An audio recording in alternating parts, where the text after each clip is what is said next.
Thought of the day. By reading newspapers, students learn new things and ideas every day. 1. Former ISRO Chairman S. Somanath has been appointed as a part-time non-official director on the RBI's Central Board for a 4-year term.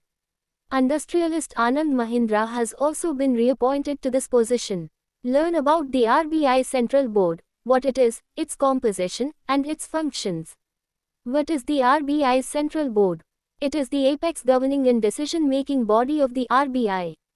It was constituted under Section 8 of the RBI Act, 1934.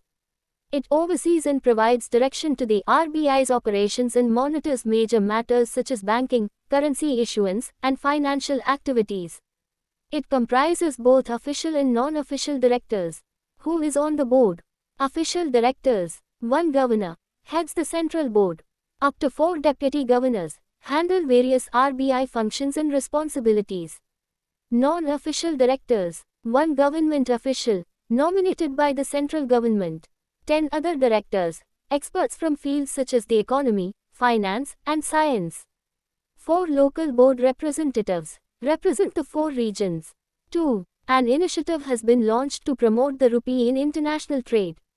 Under amendments to the Foreign Trade Policy, FTP, 2023, exporters will now be able to avail themselves of FTP benefits even if they receive payments in rupees.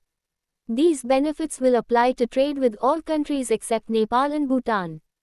3. The Supreme Court has reduced the mandatory legal practice experience required for the civil judge, junior division, examination from 3 years to 1 year. This decision will apply to recruitments taking place from April 1, 2027, onwards. Following selection, candidates will be required to undergo 1 year of training at a judicial academy and complete a 1-year clerkship in a court. This move will facilitate entry into the judicial service. 4. The Ministry of Electronics and IT has approved a mobile phone manufacturing scheme worth 62,500 crore rupees. This is an extension of the existing PLI, Production Linked Incentive, scheme. The target is to increase local value addition from 23% to 35 to 40%. This is expected to generate approximately 60,000 direct jobs. By the end of the scheme, the targets are to achieve production worth 39 lakh rupees crore and exports worth 15 lakh rupees crore. 5. Word of the day. Grey zone operations. Grey zone operations refer to the practice of exerting pressure on or causing harm to another country without engaging in direct warfare. These operations encompass activities such as cyber attacks, the dissemination of misinformation, economic coercion, the use of drones, and suspicious maritime activities.